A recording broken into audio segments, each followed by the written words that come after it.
नमस्कार, प्रदेश की अहम खबरें लेकर हाजिर है सुजस आवाज राजस्थान। सुजस पॉडकास्ट में आप सुन रहे हैं मेधा और अंडाराम से प्रदेश की मुख्य खबरें। एक नजर आज की सुर्खियों पर। मुख्यमंत्री ने ईआरसीपी परियोजना राम जल सेतु लिंक परियोजना के कार्यों को गति देने के लिए 12 जिले में भूमि आवंटन को दी स्वीकृति। कोटा संभाग में बालिका सैनिक विद्यालय की स्थापना के लिए भूमि आवंटन को स्वीकृति। मुख्यमंत्री ने बाढ़ और ओलावृष्टि से प्रभावित 21 जिलों के किसानों को कृषि आदान अनुदान वितरण करने की दी मंजूरी। फसल खराबे वाले 5,897 गांव अभावग्रस्त घोषित। 15वां राष्ट्रीय मतदाता दिवस कल। मुख्य निर्वाचन अधिकारी ने कहा, सजग मतदाता मजबूत लोकतंत्र की नींव। और अब खबरें विस्तार से। मुख्यमंत्री भजनलाल शर्मा ने राज्य में ईआरसीपी परियोजना राम जल सेतु लिंक परियोजना के कार्यों को गति प्रदान करने और 12 जिले में जनजाति बहुल क्षेत्र का विकास सुनिश्चित करने के उद्देश्य से भूमि आवंटन के महत्वपूर्ण निर्णय किए हैं। श्री शर्मा ने रीको को राजस्थान पेट्रोजोन की स्थापना के लिए भूमि आवंटन की स्वीकृति भी प्रदान की है। मुख्यमंत्री ने बजट घोषणा 2024-25 के क्रम में कोटा संभाग में बालिका सैनिक विद्यालय की स्थापना के लिए कोटा जिले की रामगंज मंडी तहसील में 22 हेक्टेयर भूमि का आवंटन स्कूल शिक्षा विभाग को करने की स्वीकृति भी प्रदान की है। मुख्यमंत्री ने ईआरसीपी परियोजना के अंतर्गत 12 जिले में रामगढ़ और महलपुर बैराज के निर्माण से डूब क्षेत्र में आने वाले विस्थापितों और प्रभावित परिवारों को अन्यंत्र बसाने के लिए आबादी के लिए ग्राम कोयले में 35 हेक्टेयर भूमि आवंटन की स्वीकृति प्रदान की। इसी प्रकार मुख्यमंत्री ने वन भूमि प्रत्यावर्तन के तहत तहसील शाहबाद की 381 हेक्टेयर भूमि और तहसील किशनगंज की 551 हेक्टेयर भूमि वन विभाग को आवंटित करने की मंजूरी दी। इससे ईआरसीपी परियोजना के तहत किए जाने वाले विभिन्न विकास कार्यों के लिए आवश्यक भूमि उपलब्ध हो सकेगी। एक अन्य फैसले के तहत अनुसूचित जनजाति बहुल क्षेत्रों की महत्वाकांक्षी पीएम जनमन योजना के तहत 12 जिले की स्वीकृत 14 सड़कों के निर्माण के लिए वन भूमि प्रत्यावर्तन के तहत 21 हेक्टेयर भूमि के आवंटन की स्वीकृति प्रदान की गई। मुख्यमंत्री ने पचपदरा रिफाइनरी के पास राजस्थान पेट्रोजोन की स्थापना के लिए रीको को पचपदरा तहसील बालोतरा के ग्राम बोरावास में 97 हेक्टेयर भूमि और ग्राम बागुदी में 26 हेक्टेयर भूमि के आवंटन की स्वीकृति दी है। इससे राज्य में औद्योगिक विकास को गति मिलेगी और युवाओं को रोजगार के अवसर मिलेंगे।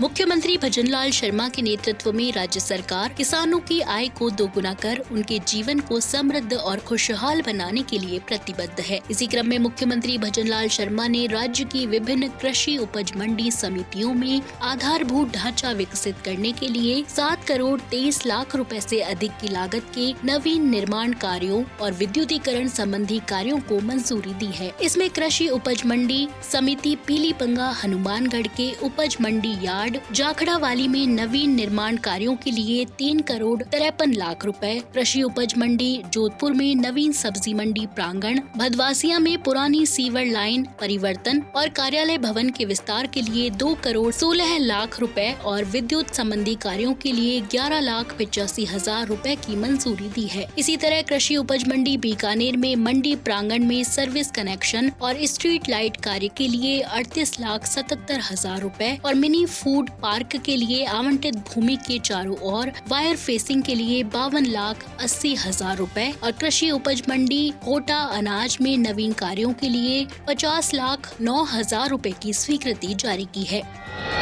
साथ ही मुख्यमंत्री ने कृषि विपणन विभाग द्वारा निर्मित सड़कों की मरम्मत और रखरखाव कार्यों संबंधी प्रस्ताव को भी मंजूरी दी है, जिसके बाद कृषि विपणन विभाग द्वारा निर्मित संपर्क सड़कों का मरम्मत एवं रखरखाव कार्य अब कृषि विपणन बोर्ड द्वारा करवाया जाएगा। इसके लिए मंडी समितियों की सकल बचत की 5% राशि का उपयोग किया जा सकेगा। बढ़ते हैं आगे। मुख्यमंत्री भजनलाल शर्मा ने संवेदनशील फैसला लेते हुए खरीफ सीजन में बाढ़ और ओलावृष्टि से प्रभावित 21 जिलों के किसानों को एसडीआरएफ से कृषि आदान अनुदान वितरण करने की मंजूरी दी है। इसके लिए 20 जिलों के 33% या उससे अधिक फसल खराब वाले 5,897 गाँव अभावग्रस्त घोषित किए गए हैं। मुख्यमंत्री के इस संवेदनशील फैसले से प्रभावित किसानों को बड़ा संबल मिलेगा। इस फैसले के बाद अब आपदा प्रबंधन और सहायता विभाग द्वारा इस बारे में अधिसूचना जारी की जाएगी। मुख्यमंत्री ने मानसून वर्ष 2024 में बाढ़ और ओलावृष्टि से खरीफ फसलों के खराबे के आकलन के लिए गिरदावरी के निर्देश दिए थे और जिला कलेक्टरों से प्राप्त की गई नियमित गिरदावरी रिपोर्ट के आधार पर ये निर्णय लिया गया है। इस निर्णय के अनुसार प्रदेश के बूंदी जिले में 486, नागौर जिले में 67, धौलपुर जिले में 58, झालावाड़ जिले के 61, सवाई माधोपुर जिले के 2, बारा के 1, अजमेर के 592 सहित हनुमानगढ़ जिले के 9 गांवों सहित अन्य गांवों को अभावग्रस्त घोषित किया गया है। इन गांवों में खराबों से प्रभावित किसानों को SDRF नॉर्म्स के अनुसार कृषि आदान अनुदान वितरण किया जाएगा। साथ ही श्री गंगानगर के 2 गांवों में 33% से अधिक फसल खराबे वाले व्यक्तिगत कृषकों को कृषि आदान अनुदान भुगतान वितरण की अनुमति प्रदान की गई है।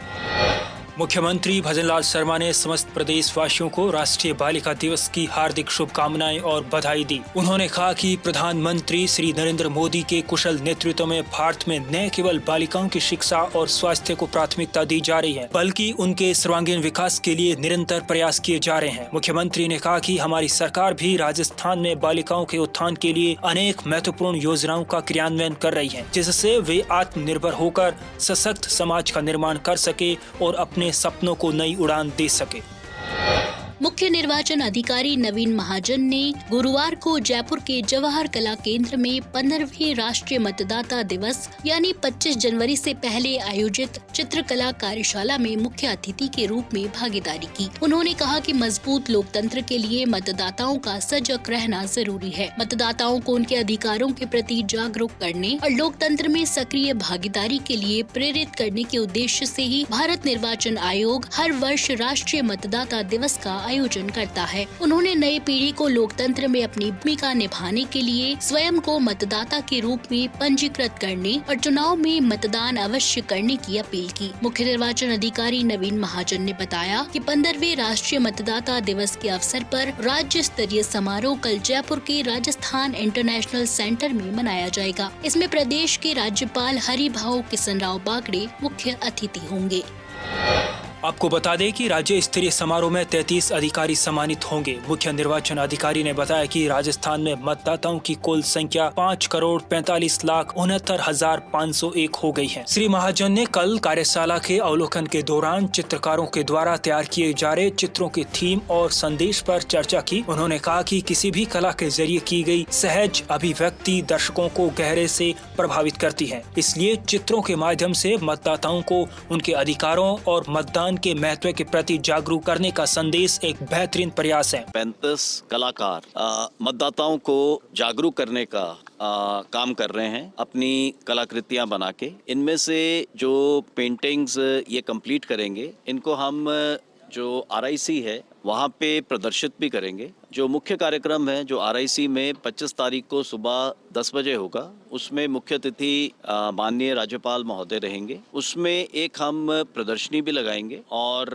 साथ ही साथ वहाँ पे स्टेट आइकॉन्स भी होंगे। कुछ जो नव रजिस्टर्ड हमारे मतदाता हैं उनको भी एपिक वितरण किया जाएगा, उनको भी मतदाताओं के लिए बोलने का मौका दिया जाएगा। तो कुल मिला के जो ये राष्ट्रीय मतदाता दिवस है, इसका मकसद यही है कि हम लोग किस तरह से वोट देने की जो एक अहमियत है उसको समझ सकें। इस बार की जो आपने पंचलाइन देखी होगी, वोट जैसा कुछ नहीं, वोट जरूर डालेंगे हम। तो ये इस बार का थीम है। इसी थीम पे जो भारत निर्वाचन आयोग है वो काम कर रहा है और उसका यही प्रयास है और हम लोगों का भी सबका यही प्रयास है कि एक जिम्मेदार नागरिक के भांति हम लोग अपने मत का अधिकार जरूर प्रयोग में लें। इसी कड़ी में समेकित बाल विकास सेवाएं निदेशक OP बुनकर ने आज जयपुर में समेकित बाल विकास सेवाएं निदेशालय में 15वें राष्ट्रीय मतदाता दिवस के उपलक्ष्य में अधिकारियों और कर्मचारियों को मतदाता शपथ दिलवाई। वहीं मुख्य सचिव सुधांश पंत ने भिवाड़ी एकीकृत विकास प्राधिकरण की समीक्षा बैठक को संबोधित किया। उन्होंने कहा कि भिवाड़ी को देश के सबसे सुव्यवस्थित और औद्योगिक शहरों में से एक के रूप में विकसित किए जाने के लिए सभी विभागों को सम्मिलित प्रयास करने की जरूरत है।